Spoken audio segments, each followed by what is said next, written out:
Қазақ жауынгері Зеленскийден көмек сұрады. Ол Украинаның азаматтығын алуға үміттенетінін айтты. Мен соғыс басталысымен Батыр қала Волноваханы азат етуге қатыстым. Волноваха бағытында қорғаныс шебін мықты ұстап соғыстым. Осы уақытта Украинаның азаматтығын алуға тырысқан едім. Өйткені Қазақстанда мені қылмыстық жауапкершілікке тартады. Мен олар ұстау үшін қолда бар жағдайдың бәрін жасап жатыр. Ал мен Украинаның бостандығы, азаттығы мен әділдік үшін шайқастарға қатысып жатырмын. Менің зайыбым Украинаның азаматы. Осы жерде екі баламыз туған. Маған көп адамдар көмектесеміз деген.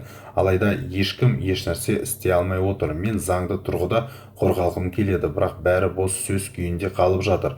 Осы кезге дейін бір ауыз сөз айтып, Украинадағы соғысқа қарсы шыққан ресейліктердің азаматтық алғанын естіген едім.